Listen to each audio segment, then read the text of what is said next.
Hello! Following on from the previous video where I explained how to make self-closing mock rings, I thought why not make a sort of tat-along video or a series of video that shows how to make the maple leaf that has the self-closing mock ring in the middle. So I'm going to make that in a series of videos, so I'll do a little element and then make a new video. So you can go to my website and print the pattern. I'm going to add the information on where to get the pattern in the description box below the video. So it starts off with 2 shuttles wound continuously. I'm using Lisbeth size 20 thread, and I'm using leafy greens, which is a nice color for making maple leaves. And it also says in the pattern that it would be good to have a 7 millimeter wide gauge and an 11 millimeter wide gauge. So just cut a little piece of card to use as gauges. So we're going to start here at the beginning. It says to start with the center self-closing mock ring. So this is what we're going to do. And hopefully you can read along with me as we're doing it. So we're going to start as for making a chain, because we're making a self-closing mock ring, which is actually a chain closed up on itself. So we're making a loop to start. And it says chain to C2, so 2 stitches, 2, then a ring. I should actually probably update this pattern. It says ring 733. In fact, it's a thrown ring 733, because we're going to be using this shuttle to make this the ring, the left-hand shuttle. So it's a thrown ring thrown off the self-closing mock ring. So 7 stitches.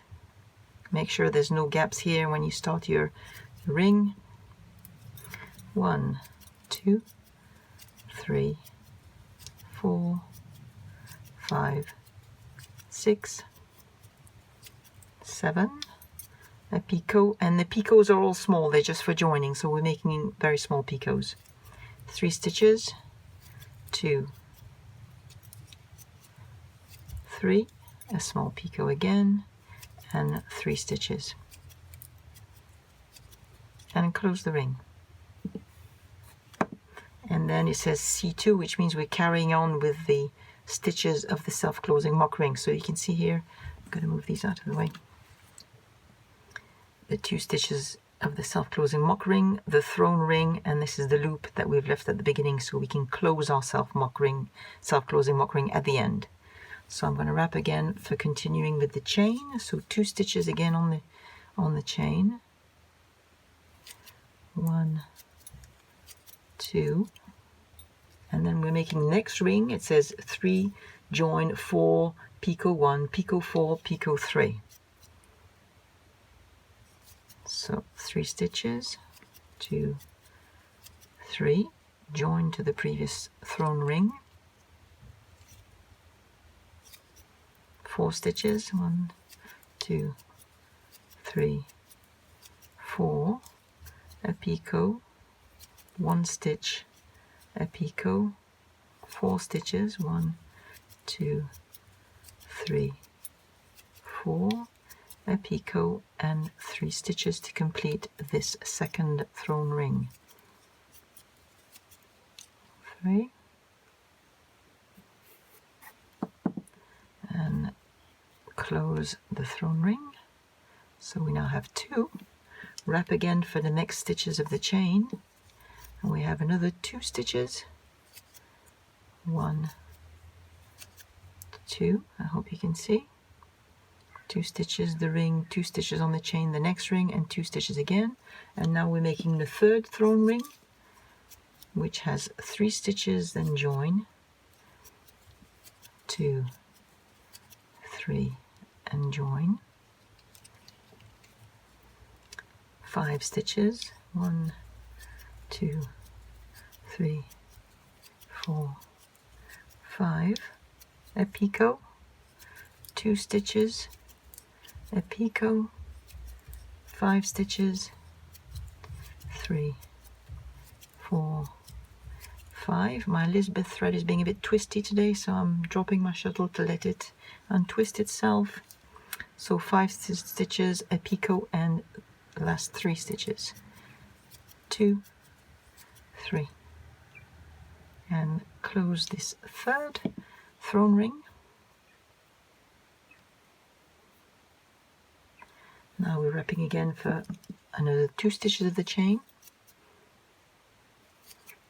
1, 2, and the next thrown ring, which has 3 stitches, then join. 1, 2, 3, and join.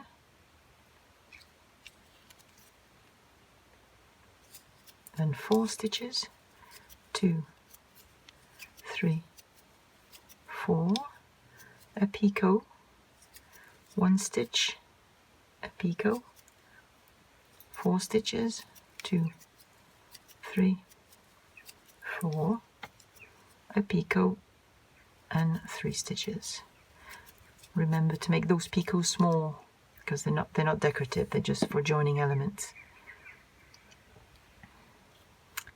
So it's got a nice curve to it already. So we now have 4 thrown ring. We're wrapping again to make the next 2 stitches of the chain. 1, 2. So wrapping to make the last thrown ring, and that one has 3 stitches, then join. 2, 3, and join to the previous thrown ring.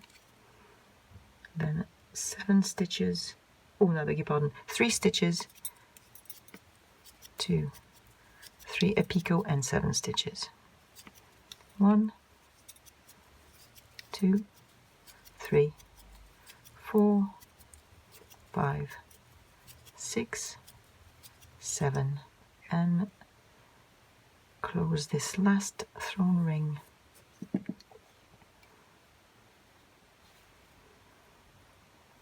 So like this.